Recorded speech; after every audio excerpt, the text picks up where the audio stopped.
Hey, welcome to a Psalm for today. I have a question. What path are you on? Where does your path lead? Does your path lead toward life, abundance, excellence?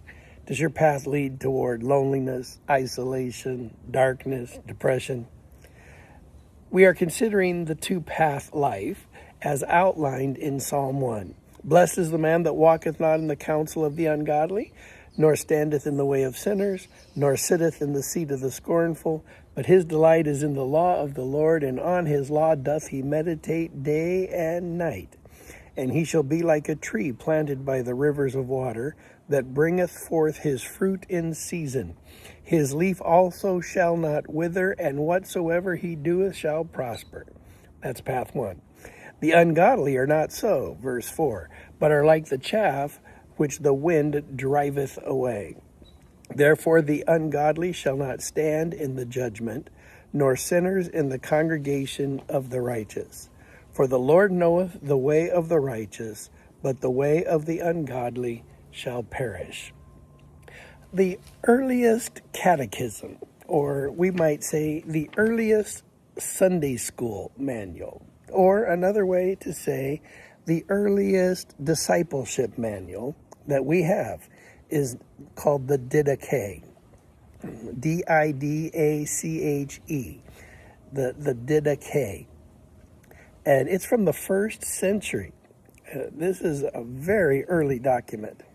And it outlines a view of discipleship with this sentence. It's fabulous. If you haven't read it, it's a very short read and very, very good.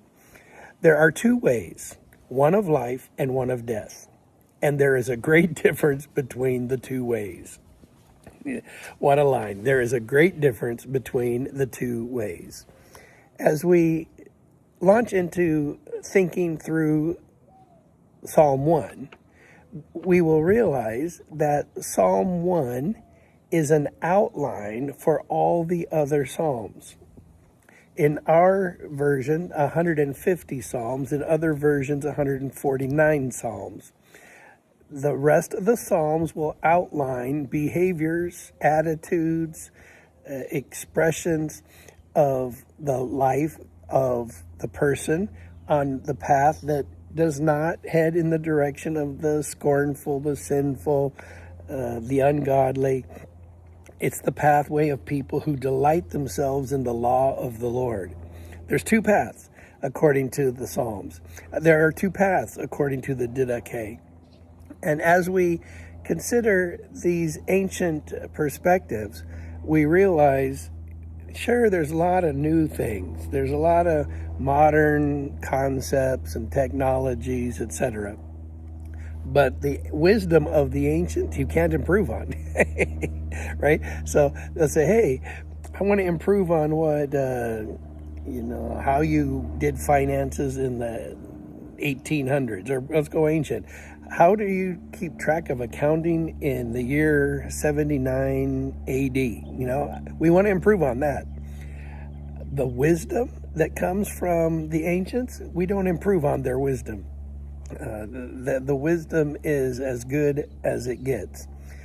There are two ways, and one is a way of life, one is a way of death, and there is a great difference between the two ways. This is something that I've been meditating on as I serve around the world. I've been meditating on how can so many wonderful, wonderful, wonderful people on the planet be on the pathway to death? What's God thinking? What is the passion behind understanding the lostness of humanity? But there is a great difference between the two ways. Pastor Peretti was our district superintendent in Alaska back in the day, and he talked with me about theology quite often, which I really enjoyed. He said, Kent, the difference is too big to measure. The measurable difference is impossible between a Christian who is just learning to serve God and a lost person. So the behaviors might be the same, actually. It's entirely possible that the behaviors are the same. The difference is one person has placed their trust in Christ and one person has not placed their trust in Christ. The difference between being on the right path and the wrong path is immeasurable. And I know you're an honest person, so am I. We've all been on the wrong path. Let's rewrite Paul's line in Romans. For all have been on the wrong path and come short of the glory of God. That wrong path is easy to be on. But that wrong path does not lead to a good destination.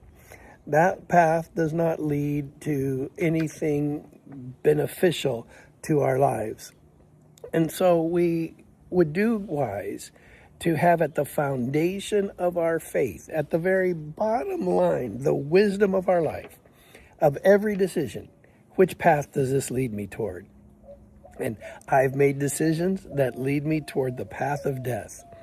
By God's grace, most of my decisions have been toward the path of life. Now, when I say my decisions, I am the guy who made the decisions. However, I had parents who taught me the right path. Train up a child in the way he should go. And my mom and dad trained me about the right path. I didn't always walk the right path, but I knew what the right path was. Secondly, my parents insisted on Bible memory work. It says, his delight is in the law of the Lord. If you are delighted in the Bible, you hide it in your heart. You memorize it, you read it, you study it, you live from it.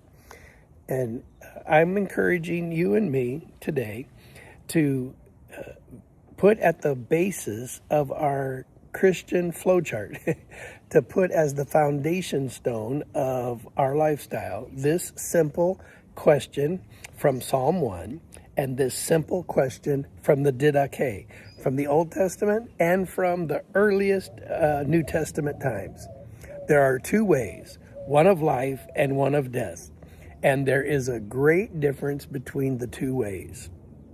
On what way will this decision lead me? On which path am I mostly walking now? You can have 90% of your life walking on the path towards righteousness. But if that 5% is walking on the path towards unrighteousness, or walking in the place where you get ungodly counsel and you stand with sinners and you are in the pathway, let's say, or in the ambiance of people who are scornful, it's detrimental.